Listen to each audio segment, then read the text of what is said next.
want to get on the action? We want to hear from you. Hit us up, faderoutemail@gmail.com. Slide in our DMs on IG at FadeRoutePodcast. Drop us a DM on Twitter at FadeRouteDNZ. Comment on our YouTube channel, The Fade Route with DNZ.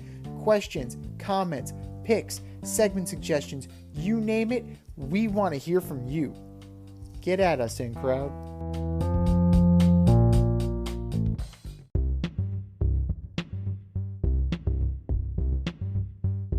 It's time for the Fade In, where we give a nod to the trending sports stories of the week.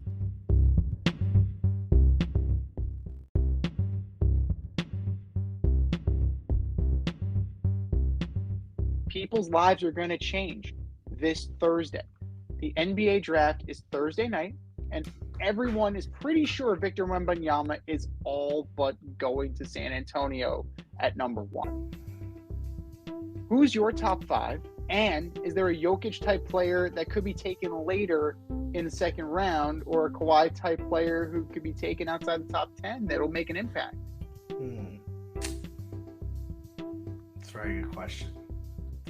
So let me start with who I've got going in the top 5.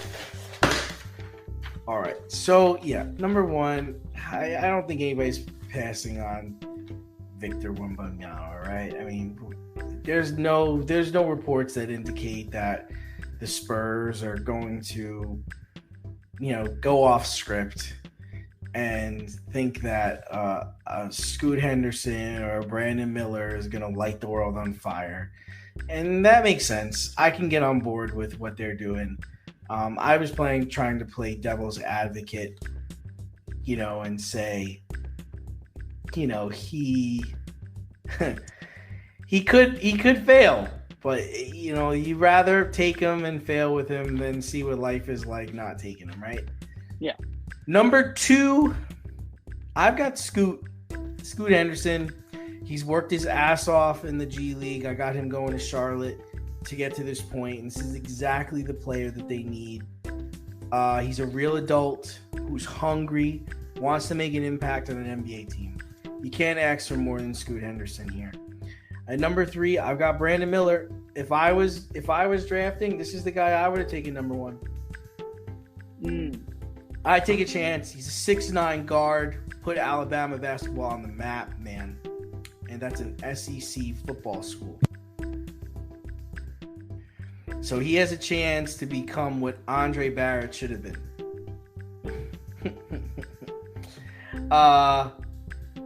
Next, I've got it for... I got the Houston Rockets making a trade.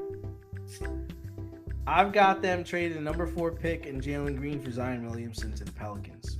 Whoa. That's what I got. That's what I got. Because you bring in Zion, you go and you sign James Harden. You've got James Harden and Zion Williamson. Let's go. Let's go.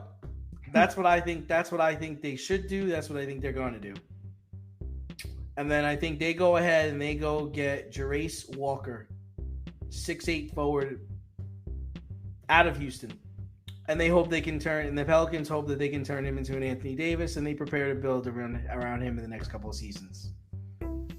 That's what I got going on at 4, Z. And then at 5, I've got a boring pick for the Pistons. I got a Cam Whitmore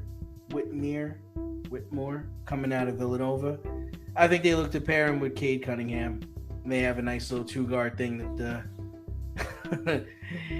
that the Wizards did for a couple years. Look how much they benefited from the 2-guard system. Yeah. So, and then a guy that I think that could fall, that I think could be of value is, I do think this Jarace Walker guy is good. I think he's good. I think Keontae George out of Baylor, freshman.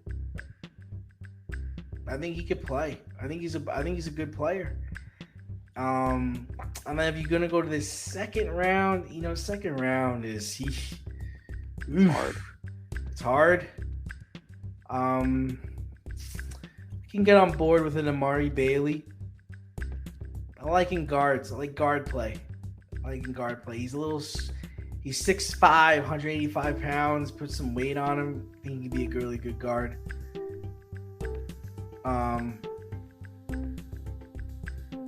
Yeah, that's where I am. Where are you? Well, as far as second round steals, I mean Andre Jackson from UConn. Yeah. I don't bet against UConn. 6'6", 210 junior. Yeah. Experience. Battle Champion. tested champion.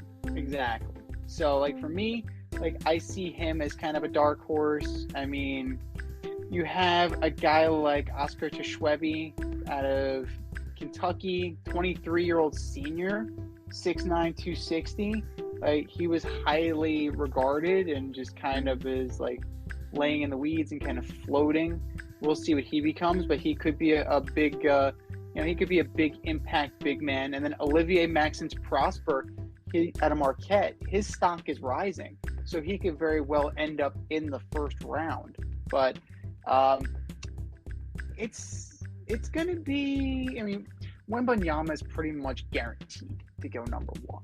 I mean, the reputation that the Spurs have, particularly in France, drafting international players, there's plenty of cachet there, and I think that Wembanyama is going to go to San Antonio. This is not the overnight turnaround that people are expecting. Now, when they drafted Tim Duncan number one, that team was ready to go. They tanked for Tim Duncan. That team was pretty decent, and they chose to suck to get Tim Duncan. This team, the team that Wembanyama is going to, ain't that team. David Robinson is not there. Avery Johnson is not there. Sean Elliott is not there. Like, those guys are not there. Charlotte, number two. This is a team, right? New owner. We're going to get to that later. You know, are you going to pick a guy to pair with LaMelo Ball? Like, what are you going to do? I think it's going to be Scoot Henderson at number two, but I don't know if it's going to be Charlotte, though. I can easily see New Orleans getting in there. You had him going to Houston. I could see New Orleans dealing Zion for the number two pick and taking Scoot Henderson. I can definitely see that happening because it's kind of a homecoming for Zion, correct? He's from South Carolina. He went to school at Duke. Duke is in North Carolina. Charlotte's in North Carolina. But it seems to be a pretty good spot for Mr. Williamson. So I can definitely see Charlotte getting into that. Now, what does Portland do, right? Do they keep three and try and keep Lillard happy?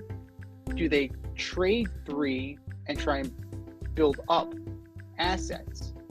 Do they trade Lillard and get another pick later on in this? It's interesting, right? There's a lot of ways that Portland can play this. I'm going to play it from the standpoint that they're going to draft a guy that another team may want. And that other team, that player is Brandon Miller. Right? Brandon Miller, clearly the best college player. Character issues aside, right? We understand the issue regarding the murder. We understand what went on, the investigation that took place. There's a lot of question marks there. Now, apparently, NBA executives are satisfied. They're satisfied with what they've been hearing from both the investigation and from Miller himself. So you have to take them at their word that they don't see any red flags moving forward. Now, best player available, yeah, you take him. But if something becomes available down the line, maybe you trade the draft rights. Remember, Kobe Bryant was traded. Remember that, boys and girls. Kobe Bryant was a Charlotte Hornet for all about an hour and a half.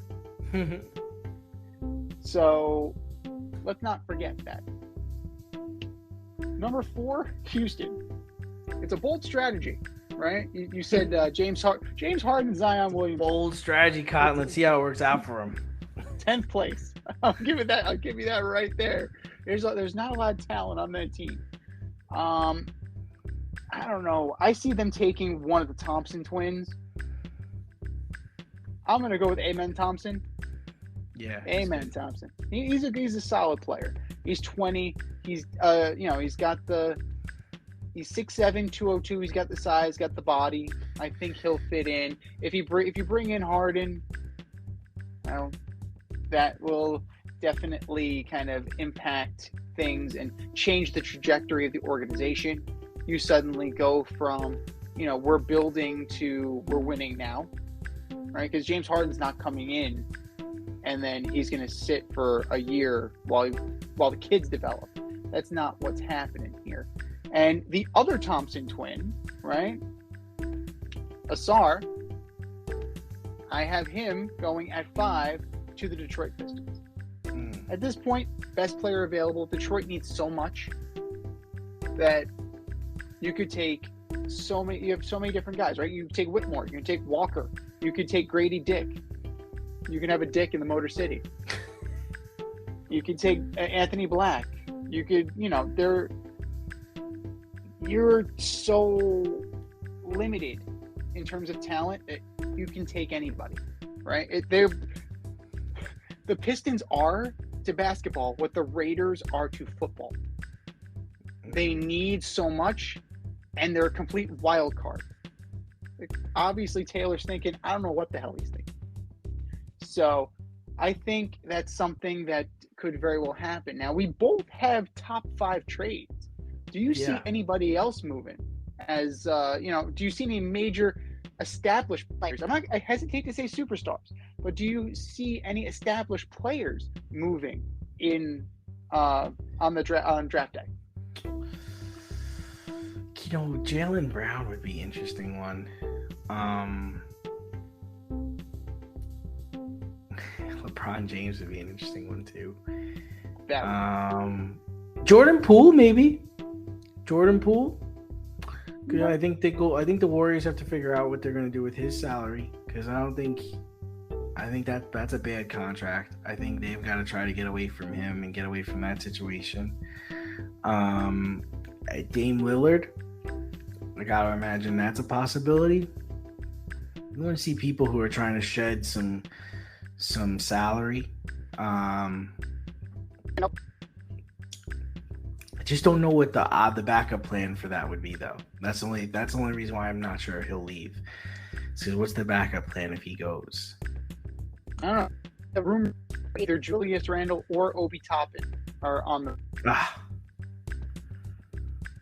Obi hasn't really gotten much burn here in New York, but it's kind of like, you kind of want something for him, Mm-hmm.